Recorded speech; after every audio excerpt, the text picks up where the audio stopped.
said, well, would you say that emotions are external for some when I already said that emotions are internal for people, and I didn't add a caveat except for some. So I'm wondering where he got that from. Is that a belief of his? I don't know. It's confusing to me. I don't want to confuse you further, so I'm going to drop it here. Okay. All right. Nice talking to you.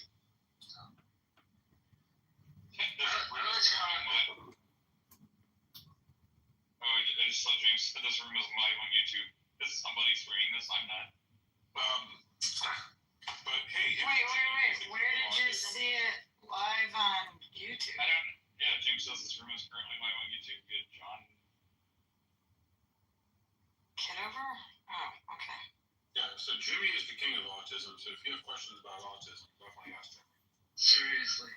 But no, like, what's funny to me is, like, there's several things. I apologize, I understand this probably sound a little bit pedantic, but I'm just gonna, like, snowball through these real quick. Number one, like, there's no such thing as not emoting people. Like, that whole conversation I just listened to had a lot of emotions. Yoni was very emotionally committed to a lot of things. The tone of voice that you use is motivated by emotions. There's literally nothing you can do, nothing whatsoever, that doesn't express emotions. All our actions express emotions. Okay. We imitate emotions. We consciously raise and lower our voices because that's how neurotypical people speak. If you want to know the whole psychology behind it? I mean, I already know the whole psychology behind it, right? I'm just getting you to. You're asking me leading questions. As a non-autistic person, you're an expert in autism, and you're trying to pick apart everything that I say of my experience as an autistic person and knowing myself.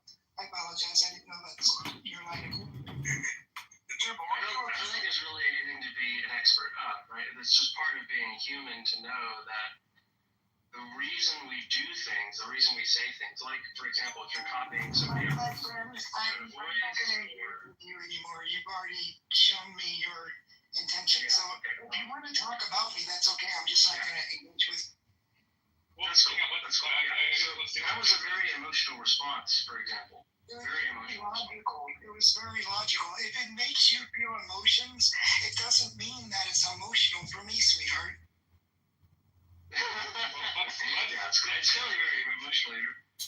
So I think we probably reached a block. I mean, let's see what James has to say, I guess, about who's in our fan club. But yeah, I mean, as far as the Christian response, like, I think we've sufficiently been like, here's what Christians believe, here's why we believe it, here's what you should do. So I mean, if someone's like, well, I believe Jesus, I believe we're divine, and he was a good person, but if they're not getting to, look, he is the way, the truth, and the life, he is the only way, his blood, his death, his resurrection, for the forgiveness of my sins, I trust him to save me and reconcile me to the Father. If that is not the answer, that is not the gospel, that is not Christianity. So I mean, there is nothing else. So that is the answer. That's how to get there. And I just don't see any more fruitfulness coming from this. At least today. I mean, try again tomorrow. But as far as the conversation, it seems like people are getting near the end of,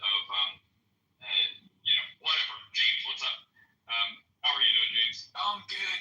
Just this guy, he goes by Mojo and many other accounts on Clubhouse, but his name is John Kitover. He's currently running for congressman, but he likes to jump in, and he has multiple devices and multiple accounts, and he posts a lot of them on YouTube, but he removes them pretty quick, but he keeps them up for shorts, so just FYI, not that it's whatever.